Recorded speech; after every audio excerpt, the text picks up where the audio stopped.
Thanks for joining us for our next installment of WAM Vault. I'm joined now by the WAM Leaders investment team. That's Matt, Anna and John. So we'll get right into it. What's your outlook for equities in 2022? Yeah, our outlook is positive for equities, and the reason why we're positive is because all the factors which drive equities, which is low interest rates, risk premium and growth, will all be quite positive still.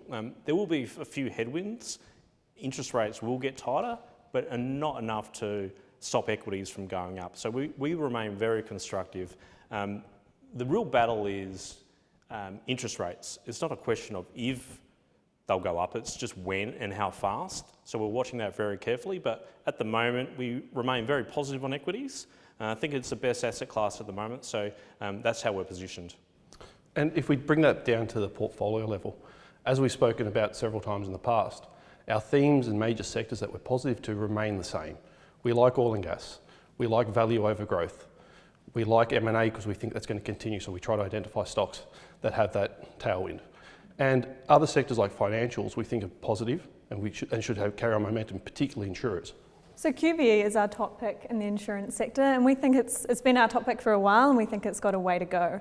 So when you think about insurance companies, they have two types of profits. They have their underwriting profits and they have their investment profits. So for QBE, their comps in the US reported recently, and they posted really good premium rate growth, higher than the market expected, and it's outstripping the claims growth. So we expect margin expansion from an underwriting perspective, and then on the investment book, they're highly leveraged to upward rates, and they have double the exposure of IG and Sun, so it's our favourite play in the insurance space from that perspective.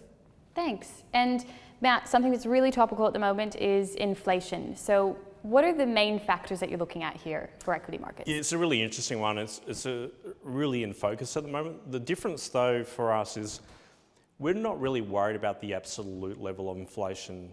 What we're looking at is the response from central banks. Because inflation is what it is. You've got, cost push, demand pull coming through at the moment, which is going to accelerate. So it's going to get high, but the market reaction or the central bank reaction function is really what we're monitoring at the moment. For us, that is key. At the moment, they've said they're going to let it run hot, which means, more accommodative policy. The interest rate markets are saying we don't believe you central banks and actually pushing forward the hike. So it's a real tug of war at the moment between central banks trying to push the rates out and market expectations pulling them forward. So it's a real tug of war, but we're really watching that response function from central banks. And John, another topic that's in every conversation at the moment, what's happening in the Australian property market right now? Yeah, look, you can't go to a dinner without talking about it, can you? It's a very interesting point right now. What the RBA, as Matt just spoke about, are behind the curve. They're going to let the market run hot, but they're taking other measures right now to help slow it down. We're already hearing that mortgage brokers, banks have been told to rein in the capacity, pull down the amount people can individually borrow. So what we see is that a tapering of that of the property market in the next 12 months, potentially driven by more supply coming to the market as people start to be enticed by travel around the world again. So potentially we see more stock coming on the market, which probably should settle down the rally that we've seen over the last 12 months.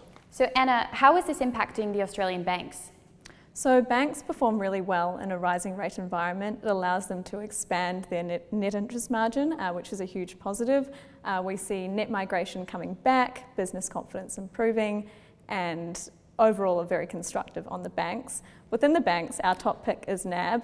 We really rate management. They have a realistic cost out program, which is more than you can say for some of their peers. And they're overweight the SME or small business market, so they should benefit from a return in business confidence. Yeah, I think that's a good point. And also to add, the financial suppression we've had has been really negative for banks. So we've had the yield curve control, which has fallen apart over the past few weeks. And we're starting to see interest rate hikes already, like Westpac and CBA have already adjusted their fixed rates.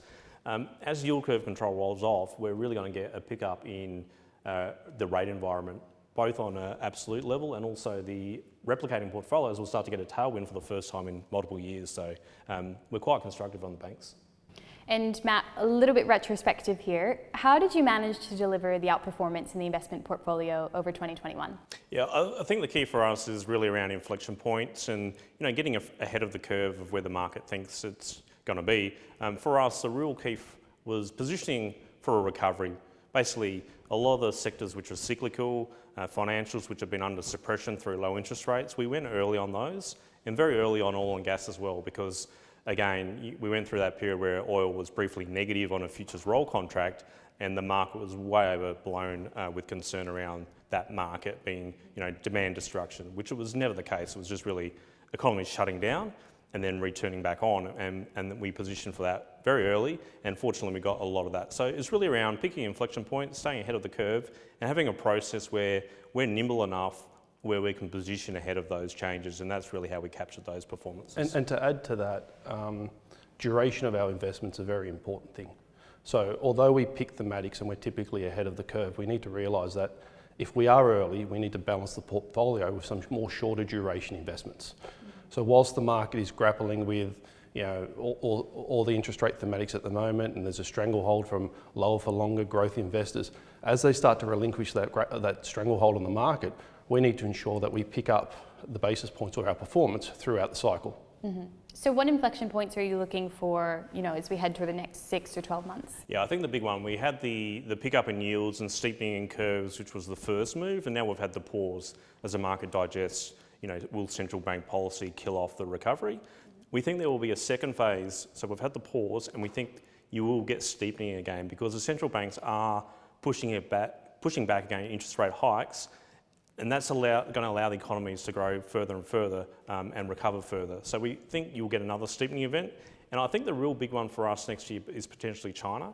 So China, post-COVID, really stimulated their economy, and the slowdown we've seen in China has been very much policy driven again. They will wait to maybe first quarter, second quarter next year, and they've got the Beijing Winter Olympics. They're trying to fix their power situation, but we think once they do that, they will start stimulating again, and the credit cycle will go on. So we think China could present a great opportunity in 2022. And at a portfolio level, and picking up on what inflection points and themes that we like going forward, we're starting to gravitate the portfolio more towards quality. As there's more volatility and dislocation coming to the markets, we need to ensure that we're picking the best in class per sector. We're picking the Goodman Groups, we're picking the Telstras, which are the standouts within their relative sectors. Other sectors like healthcare, CSL, which Anna will touch on in a second, these are the stocks that we're really identifying, really concentrating on to give us some protection if there's more dislocation coming through. Yeah, that's a good point, because one of the things which doesn't get talked about is central banks with interest rates, but no one talks about the volatility suppression that their policies have done, where they've been intervening in rate markets and commercial paper markets, which suppresses volatility, which extends duration. That will unwind, and we can't wait for that event, actually. Well, I think we've coined it, we're waiting for the reality to set in. The reality, company earnings are not going to be as easy as they were over the last 12 months, where you just pick anything and they go up. We're going to move from a needs-based economy to a wanting-based economy, which changes a lot of things. So you've mentioned the healthcare space. Anna, what are your standout picks there? Yeah, we are absolutely constructive on the healthcare space. It's been one of the worst performing sectors in the index over the last 12 months, largely due to CSL. CSL has very well-known headwinds that it has faced with COVID collections and operating deleverage as their volumes have been lower. However, we feel like this has been really well articulated by management and is now well understood by the market. Looking past the short-term headwinds, undeniably demand for CSL's products is very strong, and we're really excited about the R&D pipeline. To name a few, CSL 112 and clazakizumab, which is a bit of a mouthful, are both in phase 3 trial, and we're expecting results over the coming year. So yeah, we are constructive on CSL. And John, one sector that you had spoken about in the past that you were actually quite constructive on was oil and gas. So what are your thoughts on that now, and how are you playing that in the portfolio? Yeah, look, it's a sensitive subject out there because there's a lot of hysteria, I'd say, around energy investment, green energy investment, no matter what it is. And if you take a balanced approach, and that's what we try to do, you can make money out of both green and old energy. Firstly, if you look at the capex budgets of all the major oil companies around the world, they've yielded to the pressures of a lot of the talking groups around the world. And from that standpoint, if you look at those existing producers who have got growth prospects, who have particular LNG exposure, we think there's a positive outlook for those companies in particular over the next 12 to 24 months. So Santos is one that we'll call out as a standout. Now, from the other side of the fence, from green energy, we think it's too early to get positive around energy storage. There's still way more investment to go before it becomes at a critical mass, before there's an economic return can be yielded. But we can still play it through some of the commodities, because we think copper, nickel and other commodities like that will be very much supported as this boom takes place. And it will happen, but we think you can make money on both sides of the coin. Matt, is there anything else that you'd like to share with our shareholders, or a message that you'd like to leave with them?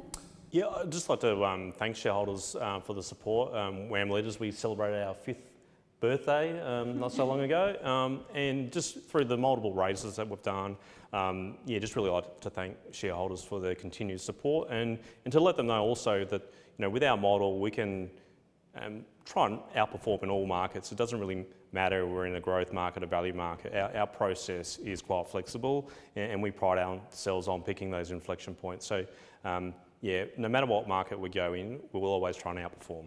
Thanks, Matt, Anna and John. Great to chat. Thank you.